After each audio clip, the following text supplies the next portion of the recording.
Hello learner, in today's session we are going to learn how to make a flat illustration like this using Photoshop.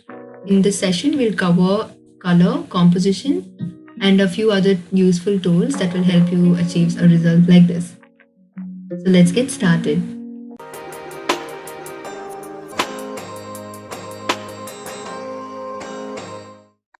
So let's begin.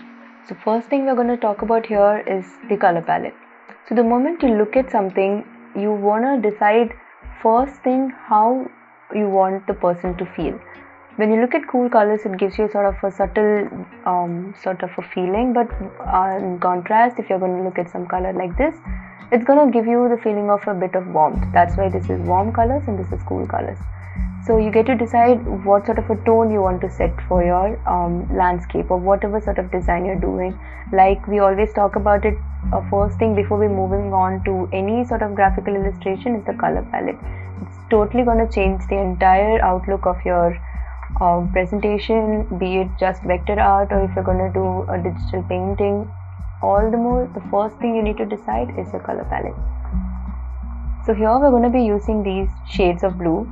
More often you like to introduce one color that will probably stand out, but in our illustration we are going to be using just all the shades of blue.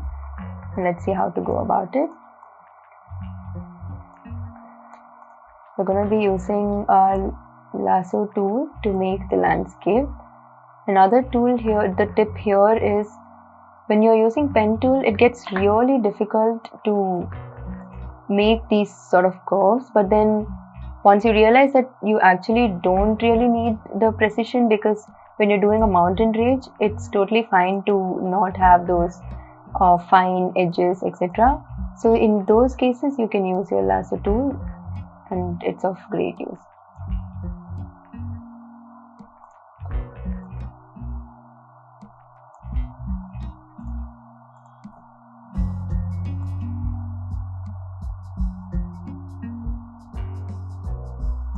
So we're going to be repeating this throughout to get the whole feel of the mountain range, and if required you can as well edit the mountain range.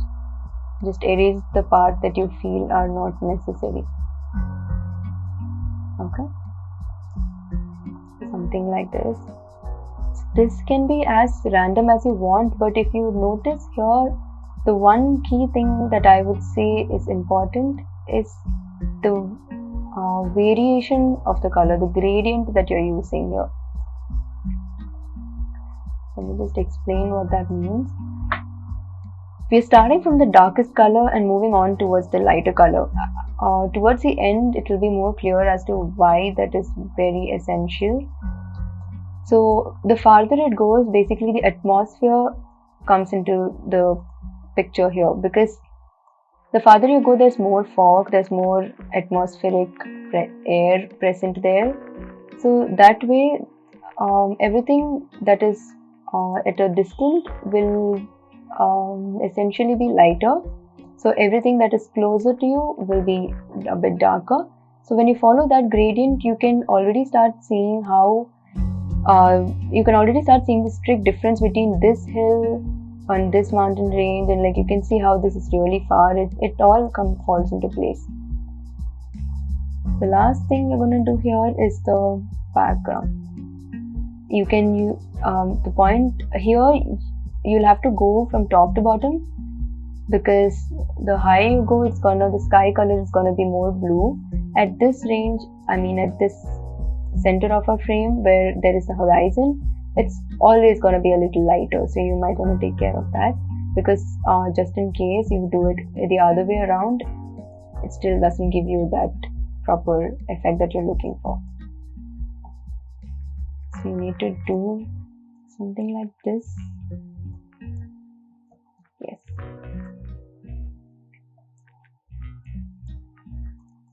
Now we don't need our color palette. So we have our mountain range ready here. This as it is looks really nice. The next thing we're going to do here is starting to add another layer of an effect sort of a thing, where we're going to be using a softer brush just to show you how it is. It's something like this. we're going to give it a little bit more of a blending into this. Right now it looks like a very solid block sort of a thing, so we're going to give it a very slight gradient. Make it darker at the bottom and make it lighter at the top. That's basically the principle that we're following here. So slowly you'll start to see the effect of that.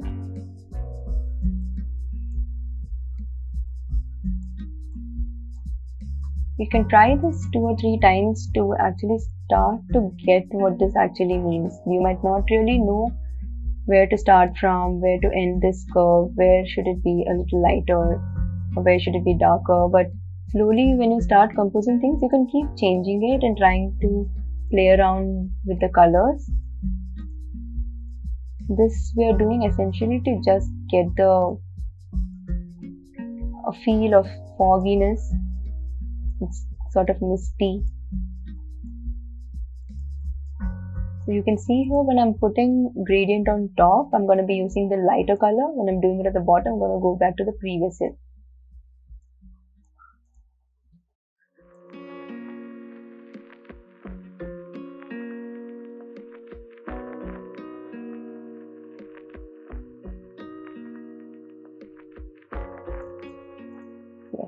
So it looks like there's a bit of mist covering here.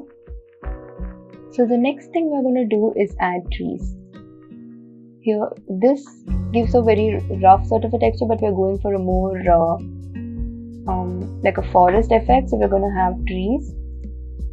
You can either draw them out and then make them a brush, but I already have kept one brush preset ready. There is another video that we've previously done that has a tutorial of how to make such trees.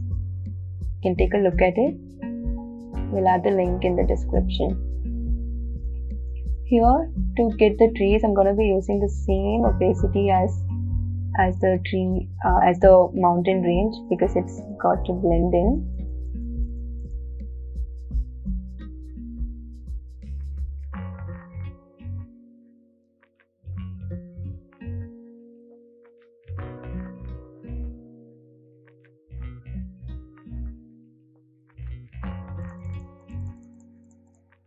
Right, so this is our first hill. We're going to repeat that a little bit more here, and after that we can move on, because we don't really need the entire range to be filled with trees. As we go farther down, the trees are going to get really small, so we can leave that as it is.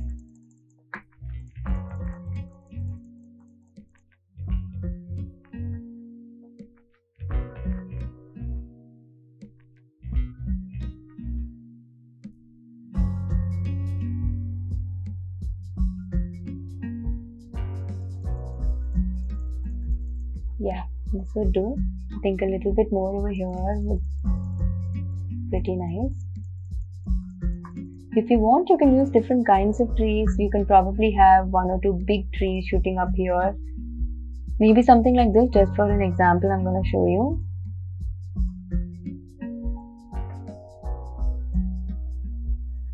You can use the darkest possible shade for this and use brush.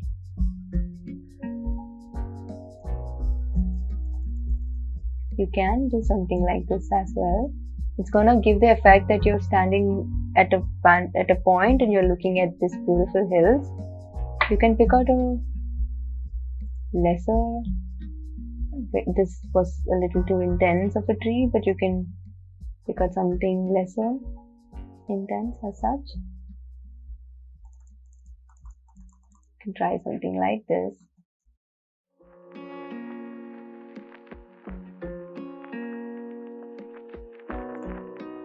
Maybe something like this, yes.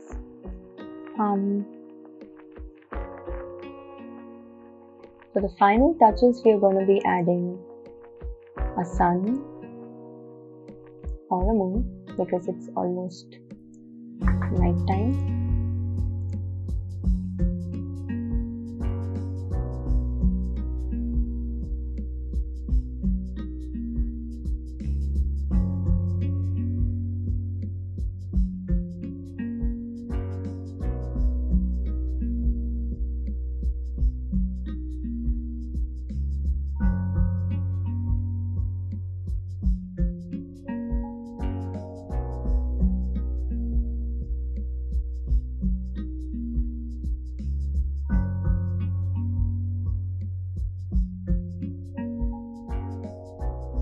I hope you enjoyed today's session.